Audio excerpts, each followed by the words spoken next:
শনিবার রাতে যুদ্ধবিরতি লঙ্ঘন করে ভারতের ওপর ফের হামলা চালিয়েছে বিশ্বাসঘাতক পাকিস্তান, আর তারপরেই গর্জে উঠেছে ভারতবাসী। শনিবার সন্ধ্যা 5টায় ভারত এবং পাকিস্তানের মধ্যে যুদ্ধবিরতি কার্যকর হয়েছিল, আর এই সিদ্ধান্তে পৌঁছানো হয়েছিল আমেরিকান প্রেসিডেন্ট ডোনাল্ড ট্রাম্প এবং অন্যান্য আন্তর্জাতিক মধ্যস্থতাকারীদের হস্তক্ষেপে। কিন্তু যুদ্ধবিরতির মাত্র 3 ঘন্টার পরই পাকিস্তানি সেনাবাহিনী আবারও পুরনো অভ্যাসে ফিরে যায়। জম্মু ও কাশ্মীর, রাজস্থান এবং গুজরাট সীমান্তবর্তী অঞ্চলে হঠাৎ করেই হামলা শুরু করে পাকিস্তান, যা অত্যন্ত নিন্দনীয় বলে জানায় ভারত। দেশের সীমান্তবর্তী বহু এলাকায় শুরু করে গোলাবর্ষণ। ভারত হাত গুটিয়ে বসে থাকেনি, শুরু হয়ে গিয়েছে পাল্টা জবাব দেওয়া। আর এই আবহেই ভারতীয় বায়ুসেনা জানিয়ে দিল অপারেশন সিন্দুর বন্ধ হয়নি, তা এখনো চলছে। মানে ভারত বুঝিয়ে দিল যে অপারেশন তারা থামায়নি।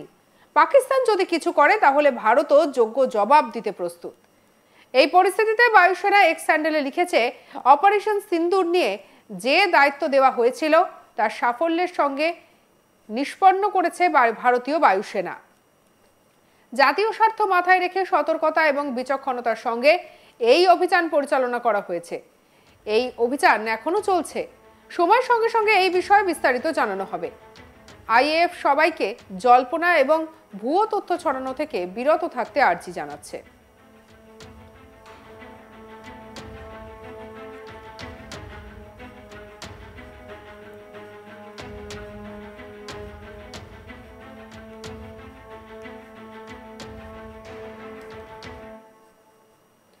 এ বিষয়ে আন্তর্জাতিক সম্পর্ক বিশেষজ্ঞ শুভাশিস ব্যানার্জি কি বলেছেন শোনাবো আপনাদের।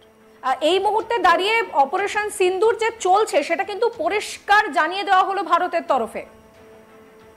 দেখো, অ্যাকিউমুলেশন অফ ডেটা যদি বলো, আর যদি এটাও বলো যে ডেটাটা কালেকশন ছাড়া যে অন্য জিনিসগুলো হয়, বাকি যে প্রসিডিউরাল ইনভেস্টিগেশন গুলো সেটার মধ্যেও কিন্তু এয়ারফোর্সের একটা জায়গা আছে। দ্বিতীয় কথা হচ্ছে observation is also continuation of the process. দুটো এরকম নয় যে প্রসেস বন্ধ হয়ে গেছে। এবার যে এই অপারেশনাল প্রসেস মানে শুধুমাত্র এই নয় যে গিয়ে মিসাইল ঠোকা বা গিয়ে ড্রোন চালানো। যখন অবজারভেশন চলেছে, অবজারভেশনটাও is also part of operation. ঠিক আছে? তো সুতরাং এটা কোনো ভুল করার দরকার নেই, এটা ভাবার দরকার নেই যে অপারেশন মানে সবসময় অ্যাক্টিভ অপারেশন বা হিটই বোঝানো হচ্ছে। পয়েন্ট 1। পয়েন্ট 2 হচ্ছে Bharatvarsha as a very very mature diplomacy, Bharatvarsha as a very powerful diplomacy. Bharatvarsha জানে যে এমন কোন ধরনের তারা কাজ করবে না ডিউরিং সিজফায়ার বা রিলেটেড থিং যে জিনিসটা এমন কিছু জিনিস তৈরি করবে বা এমন কিছু উত্তেজনা তৈরি করবে যে রিজিয়নের শান্তিটাকে ভাঙতে পারে। সুতরাং ভারতবর্ষ এমন একটা প্র্যাকটিসের মধ্যে দিয়েই গোটা প্রসেসটাকে চালাতে চাইছে, যার মধ্যে দিয়ে তারা ওয়েট অ্যান্ড ওয়াচ থিওরিতে পাকিস্তানকে অবজার্ভ করবে। তার মানেটা এটাই দাঁড়াচ্ছে যে ভারতবর্ষ কোনোভাবেই সিজফায়ার ভায়োলেশন করবে না। সুতরাং এই অপারেশন কথাটার কোনো ভুল মানে ধরার কোনো দরকার নেই at this point of time. আচ্ছা, মানে তুমি যেটা বলছো যে এই যে আমরা দেখছি যে পাল্টা উত্তর পাকিস্তানকে দেওয়া হচ্ছে সেরকমটা নয়, অর্থাৎ অবজারভেশনটাও এই অপারেশনেরই একটা পার্ট হিসেবে রাখা হচ্ছে, তাই তো? অ্যাবসলিউটলি। শুধুমাত্র observation, data collection, investigation and anything related to the entire process is a part of it. ঠিক আছে?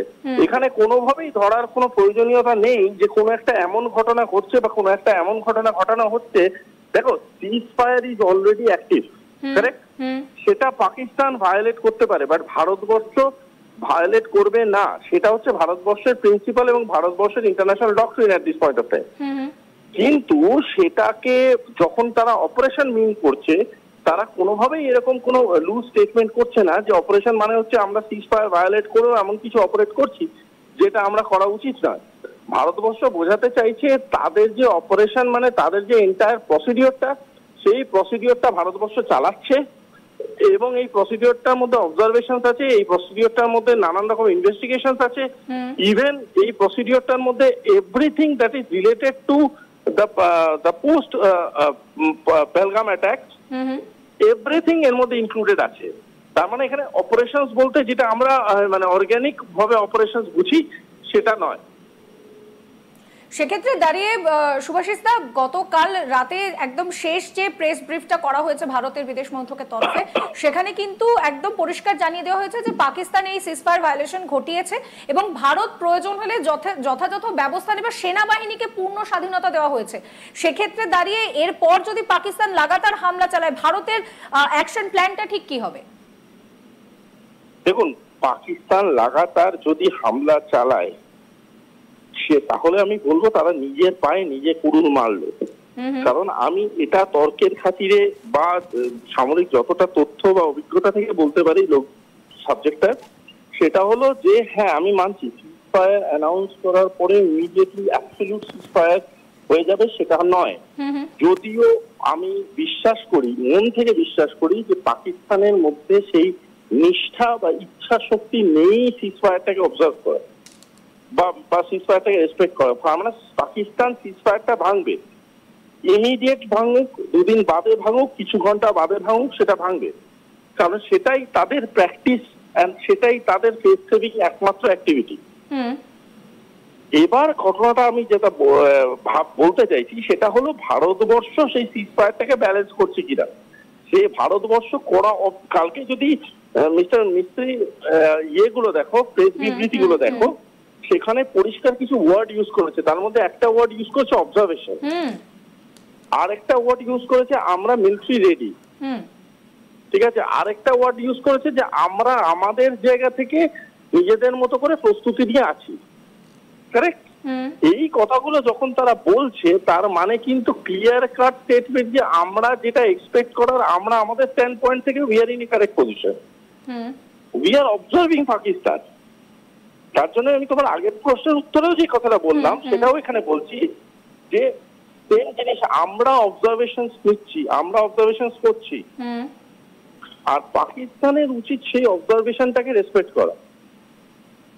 সেক্ষেত্রে দাঁড়িয়ে শুভাশিস দা, যেটা আমরা দেখতে পাচ্ছি যে এই মুহূর্তে চীন কিন্তু পাকিস্তানকে একদম সামনের সারিতে এসে বলছে আমি তোমার সঙ্গে আছি। তুরস্ক পাকিস্তানকে অস্ত্র দিয়ে সাহায্য করছে।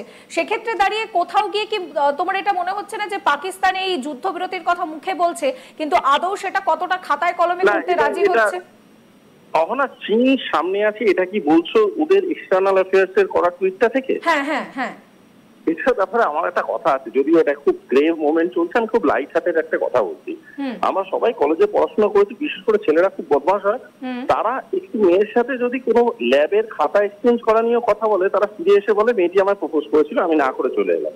এটা এরকম ধরনের লাইট কথাবার্তা বলে। এর মানেটা আমি এটা বলতে চাইলাম একটাই কারণে, মানেটা হলো এরকম যে একরকম ডিসকাশন হয়, ডিসকাশন হয়েছে এটা ফ্যাক্ট, কিন্তু কন্টেন্ট অফ দ্য ডিসকাশন একরকম ছিল, তার অ্যানালিটিক্স আরেক রকম।